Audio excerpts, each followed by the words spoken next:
दोस्तों, स्वागत है आपका सजीव पाठशाला में। हम विनय कुमार पाठक सर का एमसीक्यू क्वेश्चन कर रहे थे, जिसमें पंचायती राज के क्वेश्चन सीरीज़ में हम निर्वाचन से संबंधित क्वेश्चन कर रहे थे, जिसमें हमारा निर्वाचन का 21 क्वेश्चन हो गया था। अब हम आगे का क्वेश्चन करेंगे। आइए स्टार्ट करते हैं। निवेदित मत के विषय में सही क्या नहीं है? निवेदित मत, इससे पहले जान लीजिए निवेदित मत क्या होता है। मान लीजिए आपके स्थान पर कोई और वोट दे दे और आप वोट देने के लिए जाते हैं, तो जो वहाँ के अधिकारी होते हैं आपसे जो वोट लेंगे उसको निवेदित मत कहते हैं। कहने का मतलब, यदि किसी निर्वाचन नामावली में निर्दिष्ट व्यक्ति अर्थात आपका मत किसी दूसरे व्यक्ति द्वारा दे दिया गया हो, मतलब घोटाले के लिए किसी दूसरे व्यक्ति द्वारा दे दिया गया हो, तो वह व्यक्ति निवेदित मतपत्र का आवेदन पीठासीन अधिकारी से करेगा। मतलब आप जो है वहाँ के पीठासीन अधिकारी से निवेदित मत का आवेदन करोगे कि आपका मत किसी और ने दे दिया है, तो आप जो मत दोगे वो पीठासीन अधिकारी के पास लिफाफे के द्वारा दिया जाता है, उसे ही निवेदित मत कहा जाता है। इसका डिटेल और देखेंगे। आइए इससे रिलेटेड पहले क्वेश्चन देख लेते हैं। पहले बताया मैंने कि निवेदित मत क्या है, अब उससे रिलेटेड क्वेश्चन है, निवेदित मत के विषय में सही क्या नहीं है। क्या सही नहीं है वो बताना है। पहला, मतदाता द्वारा दिया गया मत निवेदित मत कहलाता है, तो ये गलत है। मतदाता द्वारा तो सामान्य मत दिया जाता है, अंतिम रूप से जो आकर मत देता है उसे निवेदित मत कहते हैं, इसलिए पहला गलत होगा। नेक्स्ट, निर्धारित समय के बाद आने वाला मतदाताओं का मत निवेदित मत कहलाता है, तो ये भी गलत है। निर्धारित समय है निर्वाचन का, उसके बाद अगर कोई मत देने आएगा तो उसको तो वोट देने का अधिकार ही नहीं होगा, तो इसको भी निवेदित मत नहीं कहा जाता। नेक्स्ट, निवेदित मतपत्र मतपेटी में डाले जाते हैं, मतपेटी में नहीं डाले जाते हैं। निवेदित मत मतपेटी में नहीं डाले जाते हैं, तो ये सही है। इसे एक लिफाफे में भरकर विशेष रूप से पीठासीन अधिकारी अपने पास रखता है, तो इसे मतपत्र में नहीं डाला जाता, ये सही है। नेक्स्ट, निवेदित मतपत्र मतपेटी में डाले जाते हैं, तो ये गलत है, क्योंकि मतपेटी में इसे नहीं डाला जाता है, एक विशेष लिफाफे में भरकर पीठासीन अधिकारी के पास रहता है ये। नेक्स्ट, अंतिम मतपत्र निवेदित मतपत्र के लिए मतदाता को दिया जाता है, तो ये सही है। जो अंतिम मतपत्र होता है निवेदित मत के लिए मतदाताओं को दिया जाता है, जो अपने वोट के समय में नहीं आते, बाद में आते हैं और उनको पता चलता है कि उनका वोट कोई और दे दिया है, तब वो पीठासीन अधिकारी के पास आवेदन करके ये वोट देते हैं, तो अंतिम मतपत्र को दिया जाता है, तो ये सही हो जाएगा। नेक्स्ट, परिणामों की घोषणा निवेदित मतपत्रों पर आधारित होती है, तो ये गलत है। सामान्य स्थिति पर परिणामों की घोषणा निवेदित मतपत्रों पर आधारित नहीं होता है। निवेदित मतपत्र की गणना जब दोनों दल को बराबर बराबर वोट मिलता है, तब उस टाई को ब्रेक करने के लिए उपयोग किया जाता है। इसके अकॉर्डिंग हमको गलत बताना है, कौन सा सही नहीं है। तो इसमें पहला, दूसरा और तीसरा, पहला, दूसरा और चौथा और छठवां सही नहीं है, तो इसके अकॉर्डिंग ऑप्शन सी सही हो जाएगा हमारे लिए। जो गलत है वो बताना था। व्याख्या देख लेते हैं। यदि किसी निर्वाचन नामावली में निर्दिष्ट व्यक्ति का मत किसी दूसरे व्यक्ति द्वारा दे दिया गया हो, तो वह व्यक्ति निवेदित मतपत्र का आवेदन पीठासीन अधिकारी से करेगा, तो इम्पॉर्टेंट है, पीठासीन अधिकारी के पास आवेदन करता है।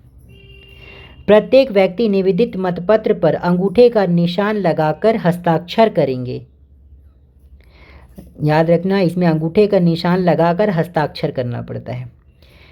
निवेदित मतपत्र मतदान केंद्र में उपयोग किए जाने वाले सामान्य मतपत्र जैसा होगा, तो ये सामान्य मतपत्र जैसा ही होता है, बस इसको अलग से लिफाफे में रखा जाता है। निवेदित मतपत्र मतदान केंद्र में उपयोग के लिए दिए गए मतपत्रों के बंडल में अंतिम क्रम में होगा, तो ये अंतिम क्रम में जो होता है उस बंडल का उपयोग किया जाता है इसमें। निवेदित मतपत्र पीठासीन अधिकारी के हाथ में दिए जाएंगे, जिसमें वह हस्ताक्षर करेगा। पीठासीन अधिकारी के हाथ में निवेदित मतपत्र को दिया जाता है, जिसमें पीठासीन अधिकारी हस्ताक्षर करता है। निवेदित मतपत्र को पीठासीन अधिकारी विशेष लिफाफे में रखेगा। सामान्य परिस्थिति में निवेदित मतपत्रों की गणना की आवश्यकता नहीं होती, न ही परिणामों की घोषणा निवेदित मतपत्रों के आधार पर होती है। सामान्य परिस्थिति में नहीं होती, लेकिन विशेष परिस्थिति में होती है। अगर दोनों दल को सामान्य वोट मिला, जैसे इसको भी 10 वोट मिला, इसको भी 10 वोट मिला, तो ये बराबर हो गया। अब इस टाई ब्रेकर को ब्रेक करने के लिए उस मत का उपयोग किया जाता है। जिसके भी तरफ वो वोट दिए जाते हैं वो दल वहाँ जीत जाता है। नेक्स्ट क्वेश्चन, निवेदित मत और मतपत्र के विषय में सही क्या है? निवेदित मत और मतपत्र के विषय में सही क्या है ये बताना है। सही क्या है ये बताना है, पिछले बार गलत बताना था। पहला, यह मतदान केंद्र में उपयोग किए जाने वाले मतपत्रों के समान होता है, तो ये सही है। दूसरा, यह अंधे मतदाताओं को दिया जाता है, तो ये गलत है। नेक्स्ट, यह मतपेटी में डाला जाता है, ये भी गलत है, मतपेटी में नहीं डाला जाता। यह मतदान केंद्र को प्रदत्त अंतिम मतपत्र होता है, यह मतदान केंद्र को प्रदत्त अंतिम मतपत्र होता है, तो ये सही है। मतदान केंद्र को प्रदत्त अंतिम मतपत्र। नेक्स्ट, यह इलेक्ट्रॉनिक वोटिंग मशीन से मतदान करना है, तो ये गलत है। इलेक्ट्रॉनिक वोटिंग से मतदान करना विधित मतपत्र नहीं कहलाता। नेक्स्ट, यह पीठासीन अधिकारी के हाथ में दिया जाता है, तो ये सही है, पीठासीन अधिकारी के हाथ में दिया जाता है। नेक्स्ट, यह डाक मतपत्र की तकनीक शब्दावली है, ये भी सही है। ये जो शब्दावली है निवेदित मत, वो डाक मतपत्र की तकनीक की शब्दावली है। नेक्स्ट, सामान्य परिस्थिति में इनकी गणना करना आवश्यक नहीं है, तो ये गलत हो जाएगा। सामान्य परिस्थिति में भी इसकी गणना होती है, लेकिन अलग से होती है, जो सामान्य मत के साथ नहीं होती। इसके अकॉर्डिंग ये पहला, चौथा, छठवां और सातवां सही हो जाएगा, जो ऑप्शन सी में है। नेक्स्ट क्वेश्चन, यदि चुनाव में नाम निर्देशन पत्र रिटर्निंग अधिकारी के द्वारा अवैध घोषित कर दिया जाता है, जो नाम निर्देशन पत्र है वो रिटर्निंग अधिकारी के द्वारा अवैध घोषित कर दिया जाता है, तो अभ्यर्थी पुनरीक्षण के लिए किसके पास अपील करेगा? तो जो कैंडिडेट है चुनाव में लड़ने वाले, वो पुनरीक्षण के लिए किसके पास यह अपील करेगा? तो ऑप्शन को देखने से पहले याद रख लें, जनपद पंचायत, जिला पंचायत और ग्राम पंचायत तीनों के लिए पुनरीक्षण अधिकारी अलग अलग होते हैं। जैसे पंच और सरपंच के लिए अनुविभागीय अधिकारी राजस्व होते हैं, जनपद पंचायत सदस्य के लिए कलेक्टर होता है और जिला पंचायत सदस्य के लिए संभाग आयुक्त या संचालन पंचायत होता है। तो ऑप्शन में हमको उन्हीं को ढूंढना है कि वो किसके पास पुनरीक्षण के लिए अपील कर सकते हैं।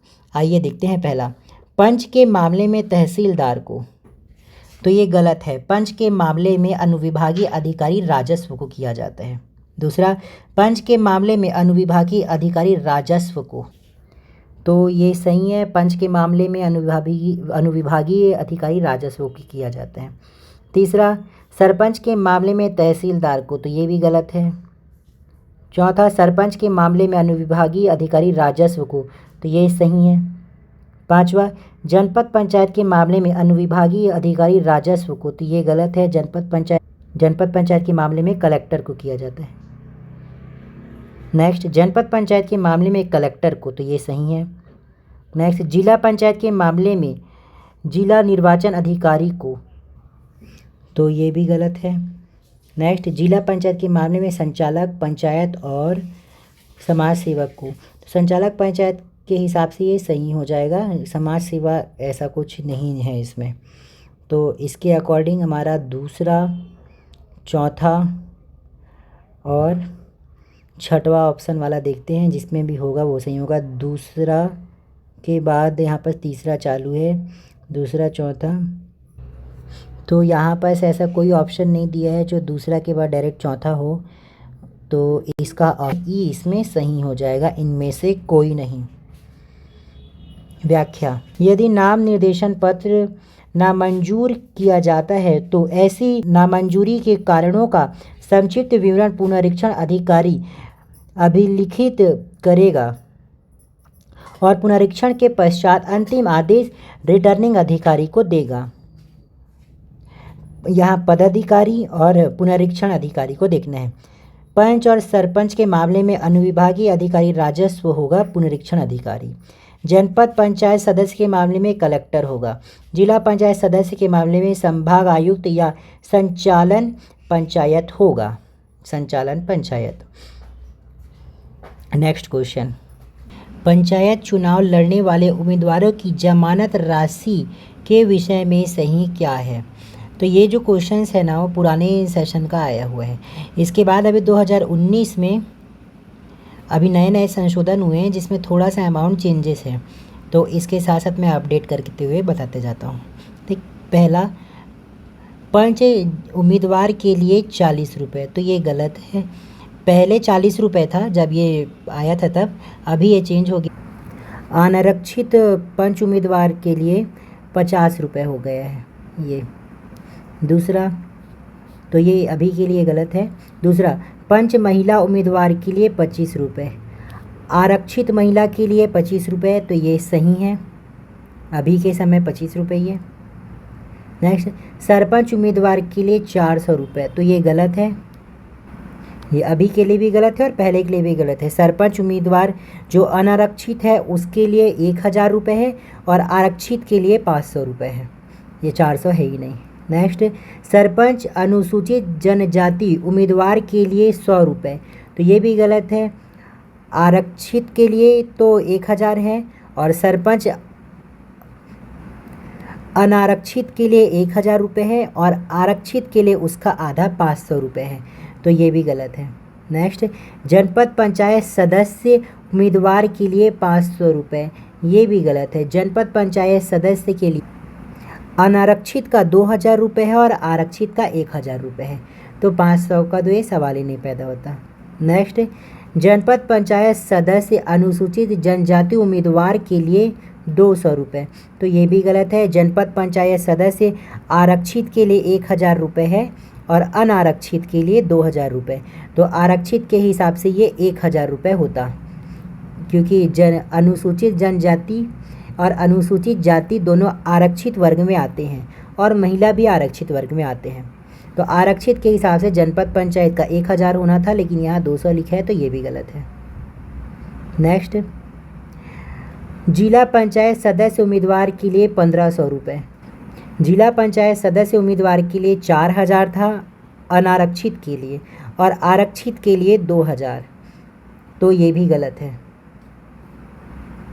जिला पंचायत सदस्य अन्य पिछड़ा वर्ग उम्मीदवार के लिए 500 रुपये, तो ये भी गलत है।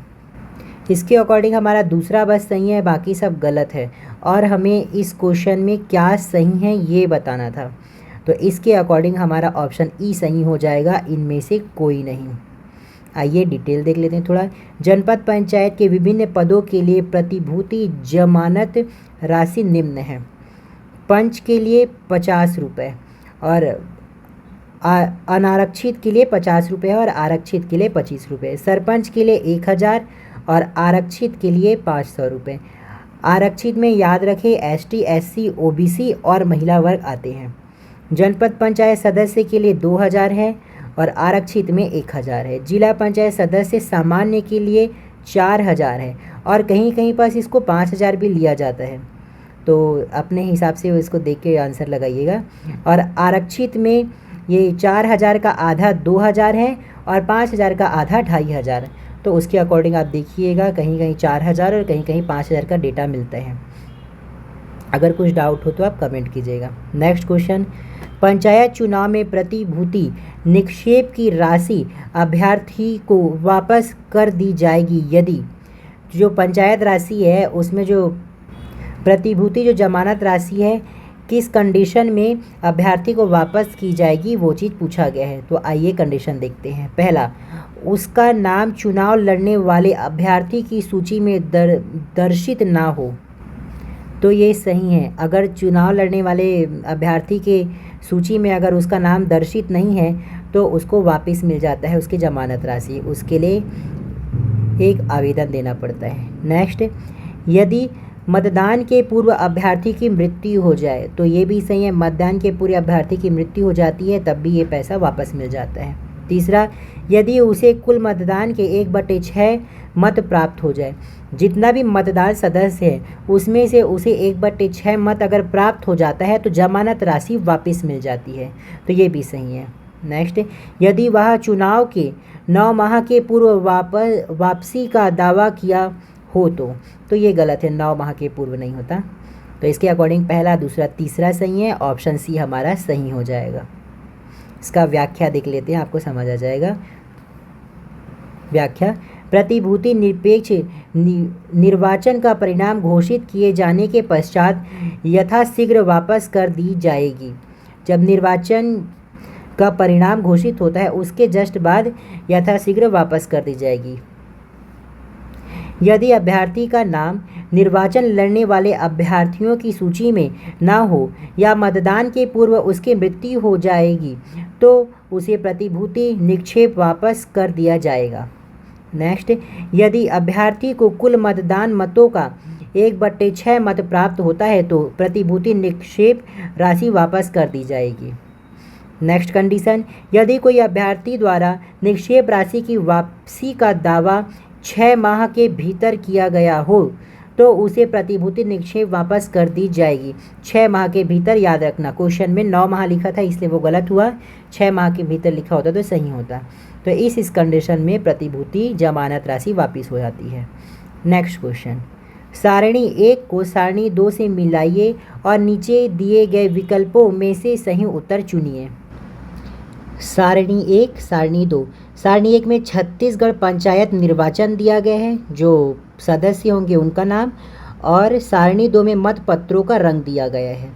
तो ये इसमें ऑप्शन ना गलत दे दिया है, ए बार बार प्रिंट हो गया है, तो और कहीं कहीं पर कुछ गलत हो गया है, तो ऑप्शन को ना देखें, मैं आपको बता देता हूँ कि किसका क्या क्या है। तो जिला पंचायत सदस्य का गुलाबी होता है तो पहला का डी हो जाएगा। जनपद पंचायत सदस्य का पीला होता है तो ये दूसरा का सी है। सरपंच का नीला होता है तो ये बी हो जाएगा, और पंच का सफ़ेद होता है तो ये ए हो जाएगा। ऑप्शन इसमें गलत दिए हैं तो आप इसको अपने याद रखें और उसके अकॉर्डिंग आंसर लगाएं। इसका व्याख्या में भी वही बताया है, पंच का सफ़ेद है, सरपंच का नीला है, जनपद पंचायत सदस्य का पीला और जिला पंचायत सदस्य का गुलाबी है। नेक्स्ट क्वेश्चन, राज्य निर्वाचन आयोग द्वारा निर्धारित निर्वाचन चिन्हों को सुमेलित कीजिए। याद रखें, इस प्रकार के प्रश्नों को हल करने के लिए प्रत्येक पद के लिए निर्दिष्ट निर्वाचन चिन्हों को आपको याद रखना होगा। सभी पद के लिए अलग अलग निर्वाचन चिन्ह होते हैं। आइए इस क्वेश्चन के अकॉर्डिंग देखते हैं। पहला पंच के लिए इसमें सी हो जाएगा, बाल्टी। पंच के लिए बाल्टी एक निर्वाचन चिन्ह होता है। दूसरा सरपंच के लिए होता है टेबल, तो इसका ए सही हो जाएगा। जनपद पंचायत सदस्य के लिए श्याम पट होता है, श्याम पट, तो ये हो जाएगा जो ब्लैक बोर्ड होता है वो। जिला पंचायत सदस्य के लिए टेबल पंखा होता है, बी हो जाएगा। इस तरीके से हमारा इसमें ऑप्शन डी सही आंसर हो जाएगा। याद रखें, हर एक पद के लिए अलग अलग चिन्ह होते हैं जो आपको याद रखना पड़ेगा। जैसे कि पंच पद के लिए 10 प्रतीक चिन्ह होते हैं, सरपंच के लिए 24 प्रतीक चिन्ह होते हैं, जनपद पद के लिए 23 प्रतीक चिन्ह होते हैं और जिला पंचायत पद के लिए 37 प्रतीक चिन्ह होते हैं। उपरोक्त प्रश्न का उत्तर इसी आधार पर लिया गया है। ठीक है। नेक्स्ट क्वेश्चन, एक ग्राम पंचायत के लिए चुनाव 10 जनवरी 2016 को हुआ। एक ग्राम पंचायत के लिए जो चुनाव है 10 जनवरी 2016 को हुआ। इसका प्रथम सम्मेलन 24 जनवरी 2016 को हुआ। तो याद रखिए, ये जो ग्राम पंचायत होगा अगले 5 साल तक रहेगा और वो प्रथम सम्मेलन से इसकी गिनती की जाती है। मतलब 24 जनवरी 2016 से अगले 5 साल तक ये ग्राम पंचायत काम करेगी। तो ये आहूत किया गया है 24 जनवरी 2016 को। इसके बाद कुछ अनियमितताओं के कारण ग्राम पंचायत 10 अक्टूबर 2018 को विघटित कर दी गई। कहने का मतलब अब उसके कार्यकाल के बीच में ही 10 अक्टूबर 2018 को उस ग्राम पंचायत को विघटित कर दिया गया है किसी कारण से। नई ग्राम पंचायत के लिए चुनाव 12 दिसंबर 2018 को हुआ। नई ग्राम पंचायत का प्रथम सम्मेलन 27 दिसंबर 2018 को हुआ, आयोजित किया गया। इस नवगठित ग्राम पंचायत की अवधि क्या रहेगी? तो जो नया पंचायत है वो आगे जितने साल बचा था उतने समय तक ही रहेगा, क्योंकि बीच में, अगर याद रखना ये कंडीशन, अगर कोई भी पंचायत बीच में विघटित हो जाता है और उसका एक और नया चुनाव हुआ और एक नया पंचायत बना है, तो ये पिछले जो पंचायत था जो विघटित हुआ था उसके ही कार्यकाल को पूरा करती है।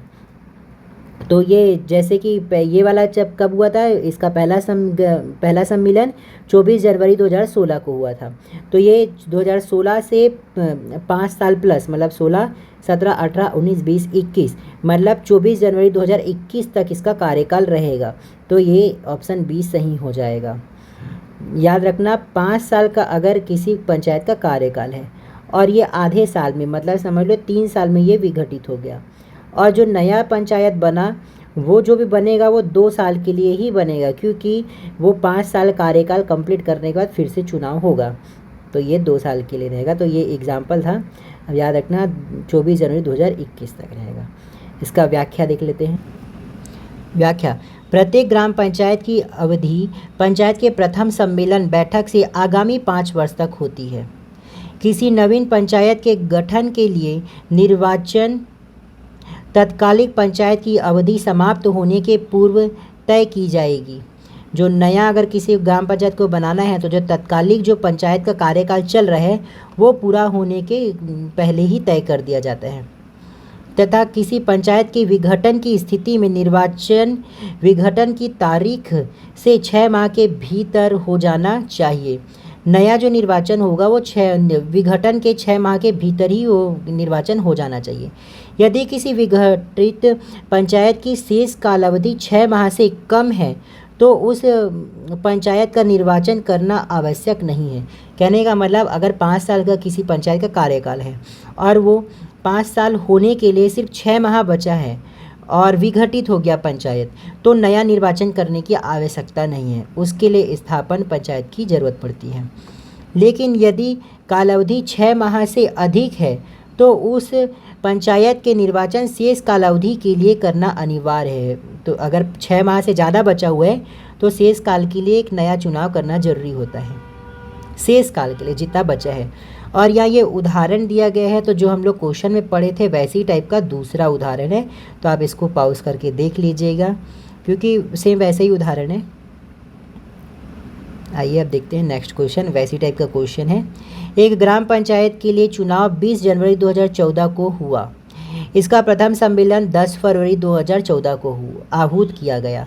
याद रखना, अब ये 5 साल तक 10 फरवरी 2014 के 5 साल तक ही कंटिन्यू काम करेगा। इसके बाद 20 फरवरी 2016 को ग्राम पंचायत विघटित कर दी गई। नई ग्राम पंचायत के लिए चुनाव 15 दिसंबर 2016 को हुआ और इसका पहला सम्मेलन 25 मई 2016 को बुलाया गया। इस नवगठित ग्राम पंचायत का कार्यकाल कितना रहेगा? ऐसे टाइप के क्वेश्चन में सिर्फ आप प्रथम सम्मेलन का टाइम ही देखा कीजिए, जो ये वाला प्रथम सम्मेलन है उसको, उसी से 5 साल प्लस कर दीजिएगा। 10 फरवरी 2014, तो ये नॉर्मली इसका आंसर बी होगा 10 फरवरी 2019। 10 फरवरी 2014 प्लस 5 ईयर 10 फरवरी 2019, यही उसका आंसर होगा। Next question. ग्राम पंचायत का चुनाव 1 नवंबर 2012 को संपन्न हुआ और 25 नवंबर 2012 को इसका प्रथम बैठक बुलाया गया। 25 नवंबर 2012, तो ऑप्शन में भी देखना 25 नवंबर 2012, तो ये ऑप्शन इसका बी हो जाएगा। 25 से एक दिन पहले, मतलब पूरा एक कार्यकाल पूरा कंप्लीट करने का, तो 24 नवंबर 2017। पूरा पढ़ने की ज़रूरत नहीं है, ऐसी टाइप का क्वेश्चन है, फिर भी देख लेते हैं। इसी बीच ग्राम पंचायत विघटित कर दी गई। उक्त ग्राम पंचायत के लिए नया चुनाव 20 दिसंबर 2014 को आयोजित किया गया हुआ। इस नवनिर्मित ग्राम पंचायत की अवधि क्या रहेगी? 24 नवंबर 2017 तक। नेक्स्ट क्वेश्चन देखते हैं। क्वेश्चन। यदि कोई मतदाता एक वार्ड से नामांकन पत्र ग्राम पंचायत में पंच हेतु प्रस्तुत करता है, मतलब पंच का चुनाव लड़ने के लिए वो प्रस्तुत करता है, और इसके बाद वह दूसरे वार्ड से भी पंच हेतु नामांकन पत्र दाखिल करता है। मतलब पहले वार्ड से किया, फिर दूसरे वार्ड से भी उसने कर लिया, मतलब नामांकन पत्र भर दिया। बाद में वह दूसरा नामांकन पत्र वापस ले लेता है, मतलब दूसरे वार्ड का नामांकन पत्र वो वापस ले लेगा। तो उसके पहले नामांकन पत्र का क्या होगा? तो वो वैसे ही रहेगा, अवैध नहीं रहेगा, वो वैध रहेगा। तो देखते हैं ऑप्शन ए अवैध हो जाएगा, तो ये गलत है। ऑप्शन बी अवैध नहीं होगा, तो यही सही हो जाएगा हमारा। नेक्स्ट क्वेश्चन व्याख्या देख लेते हैं। यदि कोई व्यक्ति ग्राम पंचायत में पंच हेतु 2 वार्डों से नामांकन पत्र प्रस्तुत करता है और बाद में दूसरे वार्ड से नामांकन पत्र वापस ले लेता है, तो उसका नामांकन पत्र अवैध घोषित नहीं होगा। ज्ञात हो कि कोई व्यक्ति पंच हेतु 2 वार्डों से नामांकन प्रस्तुत नहीं कर सकता, या नामांकन भर भी देगा तो एक से उसको वापस लेना पड़ेगा। नेक्स्ट क्वेश्चन, निम्नलिखित में से सही क्या है? क्या सही है ये बताना है। पहला, एक मतदाता पंच और सरपंच का चुनाव एक साथ लड़ सकता है, तो ये सही है। एक मतदाता पंच और सरपंच का चुनाव लड़ सकता है। दूसरा, एक मतदाता 2 वार्डों से पंच का चुनाव लड़ सकता है, तो ये गलत है। पंच के लिए 2 वार्डों से चुनाव नहीं लड़ सकते। तीसरा, एक मतदाता 2 ग्राम पंचायतों से सरपंच का चुनाव लड़ सकता है, तो ये भी गलत है। 2 ग्राम पंचायतों से सरपंच का चुनाव नहीं लड़ा जा सकता। चौथा, एक मतदाता सरपंच और जनपद पंचायत सदस्य का चुनाव एक साथ लड़ सकता है, तो ये भी सही है। बस अलग अलग पद होना चाहिए, उसके लिए वो चुनाव में लड़ सकता है। जैसे पहला पद इसमें सरपंच है और दूसरा पद जनपद पंचायत सदस्य का है। नेक्स्ट, एक मतदाता जनपद पंचायत सदस्य एवं जिला पंचायत सदस्य चुनाव एक साथ लड़ सकता है, तो ये भी सही है। नेक्स्ट, एक मतदाता 2 निर्वाचन क्षेत्रों से जनपद पंचायत सदस्य का चुनाव लड़ सकता है, तो 2 निर्वाचन क्षेत्रों से जनपद पंचायत सदस्य को चुनाव नहीं लड़ सकता, क्योंकि ये दोनों एक ही पद है, अलग अलग पद में लड़ सकते हैं। नेक्स्ट, एक मतदाता 2 निर्वाचन क्षेत्रों से जिला पंचायत सदस्य का चुनाव लड़ सकता है, तो ये भी गलत है, नहीं लड़ सकता। नेक्स्ट, एक मतदाता सरपंच और जिला पंचायत सदस्य का चुनाव लड़ सकता है, तो ये सही है। इसके अकॉर्डिंग हमारा पहला, चौथा और 5वां और 8वां सही है। ऑप्शन ई इसका सही हो जाएगा। इसका व्याख्या देख लेते हैं और क्लियर हो जाएगा आपको। व्याख्या, कोई भी अभ्यर्थी एक स्तर पर 2 अलग अलग पदों पर चुनाव लड़ सकता है, लेकिन एक स्तर पर समान पदों के लिए 2 स्थानों से चुनाव नहीं लड़ सकता। समान पद के लिए नहीं लड़ सकता, जैसे पंच के लिए नहीं लड़ सकता। पंच पहले वार्ड से पंच और दूसरे वार्ड से पंच के लिए नहीं लड़ सकता, वह सरपंच और पंच का लड़ सकता है। कंडीशन 1, 2 पदों पर चुनाव लड़ सकता है। किस किस स्थिति में 2 पदों पर चुनाव लड़ सकता है वो देखते हैं। पहला, पंच और सरपंच पद का चुनाव एक साथ लड़ सकते हैं, तो ये सही। दूसरा, पंच जनपद पंचायत सदस्य का चुनाव एक साथ लड़ सकते हैं। तीसरा, पंच जिला पंचायत सदस्य पद के लिए चुनाव एक साथ लड़ सकते हैं। चौथा, सरपंच जनपद पंचायत सदस्य पद के लिए चुनाव एक साथ लड़ सकते हैं। सरपंच और जनपद पंचायत सदस्य के लिए भी लड़ सकते हैं। सरपंच और जिला पंचायत सदस्य के पद के लिए एक साथ चुनाव लड़ सकते हैं।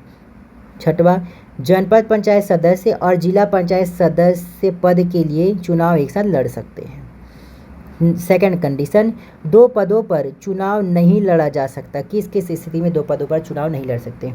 पहला, 2 अलग अलग वार्डों से चुनाव नहीं लड़ा जा सकता।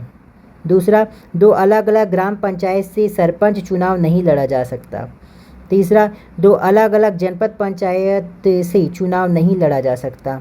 चौथा, 2 अलग अलग जिला पंचायत से चुनाव नहीं लड़ा जा सकता।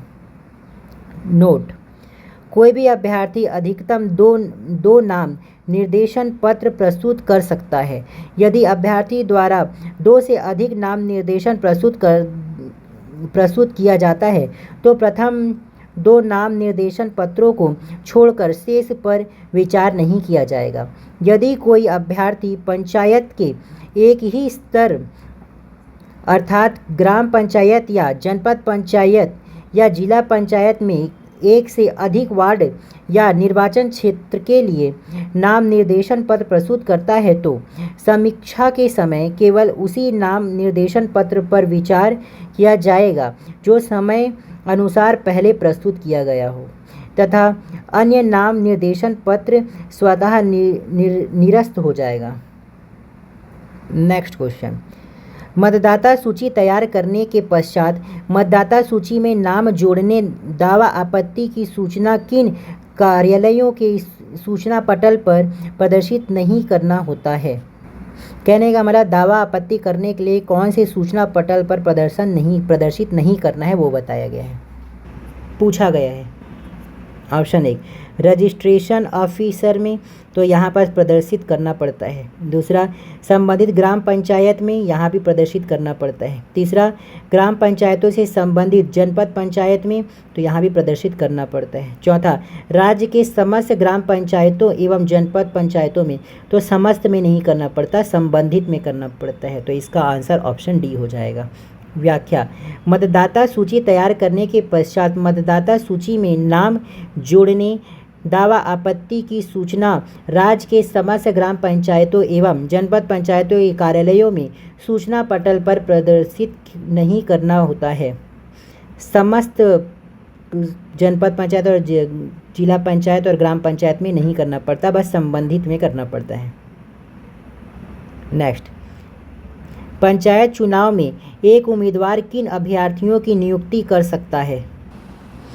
पहला चुनाव अभिकर्ता, इसका नहीं करता। दूसरा लेखा अभिकर्ता, इसका करते हैं। तीसरा प्रचार अभिकर्ता, इसका भी नियुक्ति नहीं करते। चौथा मतदान अभिकर्ता, इसका नियुक्ति करते हैं। पांचवा ग्राम गणना अभिकर्ता, इसका भी नियुक्ति करते हैं। छठवां मुख्य अभिकर्ता, तो ऐसा कोई अभिकर्ता का नियुक्ति नहीं करते। इसके अकॉर्डिंग दूसरा, चौथा और पांचवा सही है, जो ऑप्शन डी है। तो हमारा ऑप्शन डी सही हो जाएगा। व्याख्या, पंचायत चुनाव में एक उम्मीदवार 3 अभिकर्ताओं की नियुक्ति करते हैं। अभिकर्ताओं का मतलब एजेंट होता है। पहला चुनाव अभिकर्ता, जो घर घर जा जाके प्रचार करता है। दूसरा मतदान अभिकर्ता, जो मतदान केंद्र में रहता है। तीसरा गणना अभिकर्ता, जो गणना क्षेत्र पे रहता है। इन तीनों का बस करता है। नेक्स्ट, 4 अभ्यर्थी सरपंच का चुनाव लड़ रहे हैं। मतपत्र में इनका नाम किस क्रम में लिखा जाएगा। इस क्वेश्चन को करने से पहले याद रखिए, मतपत्रों में अभ्यर्थियों का नाम हिंदी व देवनागरी भाषा में लिखा जाता है।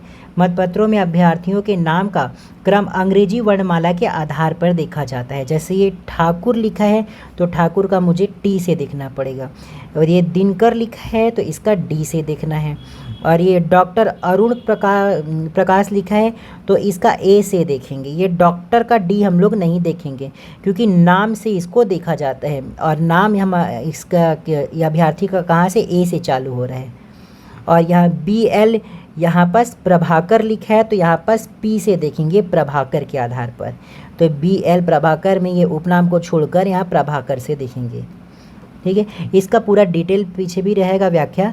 इसमें मैं आपको इसके लिए बता दिया हूँ कि नाम को इंग्लिश के लेटर से देखेंगे और उपनाम को छोड़कर डायरेक्ट नाम को ही देखेंगे। याद रखना, पहले आपका शर्मा लिखा है, समझ लो जैसे शर्मा लिखा है, उसके बाद आपका नाम लिखा है। जैसे आपका सरनेम पहले लिख दिया गया है, उसके बाद आपका नाम लिखा गया है, तो नाम का पहला लेटर को देखेंगे, शर्मा के पहले लेटर को नहीं देखेंगे। नाम को यहाँ पर पहला इंपॉर्टेंस दिया गया है। तो इसके अकॉर्डिंग जो बताया उसके अकॉर्डिंग हमारा कंडीशन क्या होगा देखते हैं। आइए देखते हैं। पहला यहाँ पर पहला नाम दिया है ठाकुर दीनानाथ सिंह, तो ये ठाकुर भी सरनेम है और सिंह भी सरनेम है, तो यहाँ पर दीनानाथ को देखेंगे, यहाँ से डी से चालू होगा। सेकंड में भी दिनकर सिंह ठाकुर दिया है तो यहाँ दिनकर का यहाँ पर डी से देखेंगे, इसका भी डी से। अब यहाँ पर दोनों में डी आ गया है तो आप सेकंड लेटर को देखेंगे।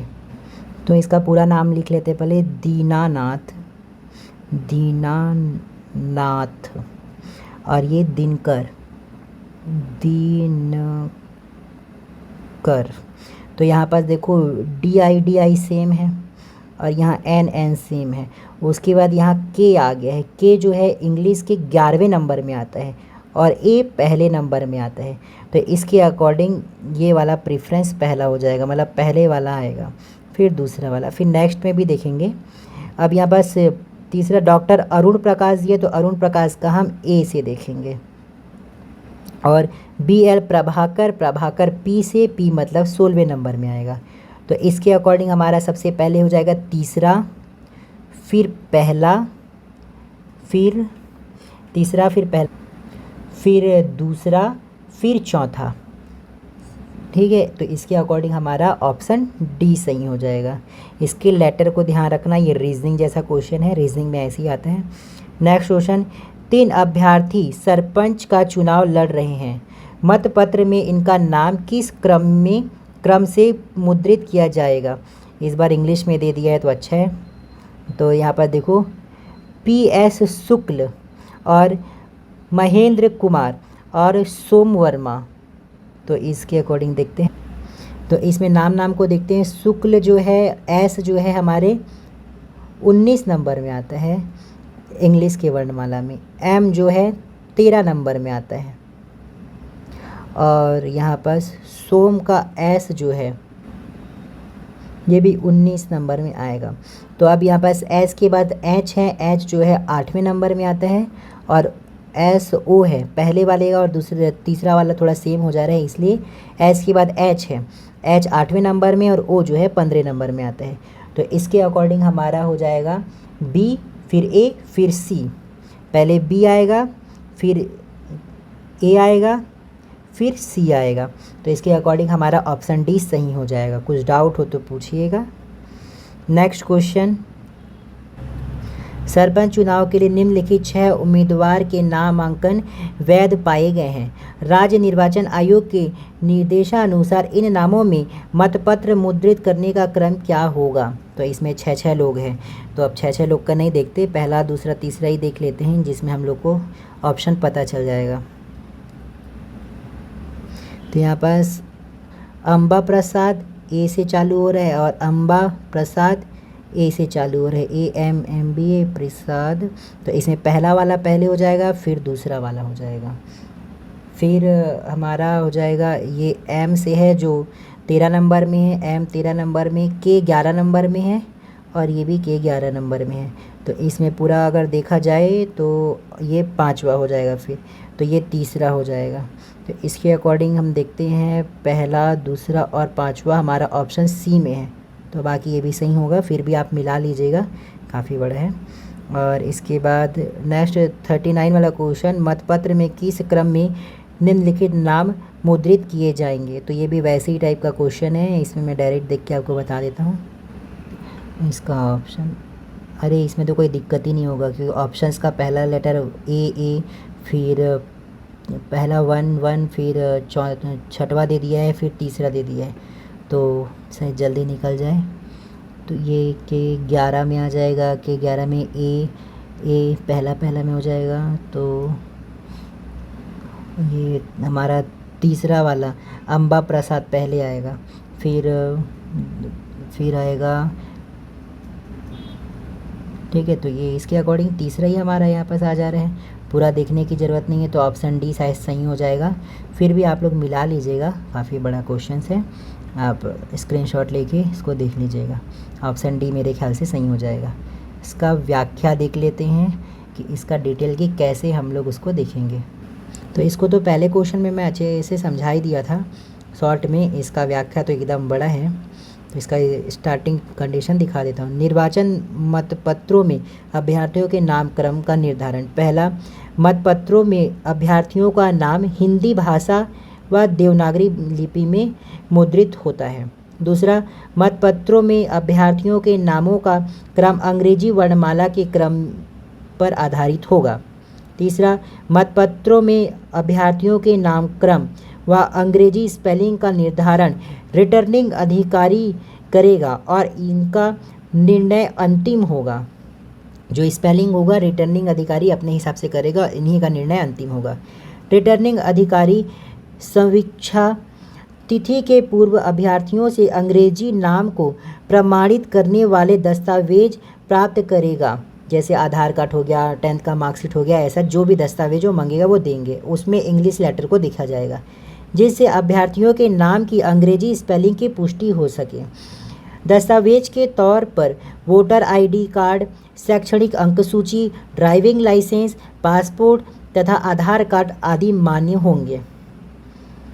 मतपत्रों में नामक्रम का निर्धारण हेतु कुछ प्रमुख शर्तें महत्वपूर्ण।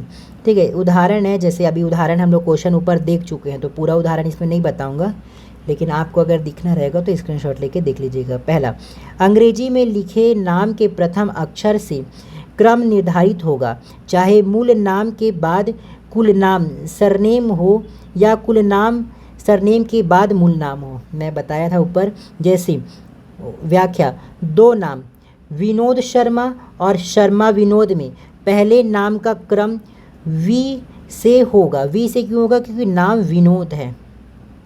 जबकि दूसरे नाम का क्रम निर्धारण एस से होगा। एस से होगा क्योंकि वो शर्मा है, दूसरे नाम का क्रम।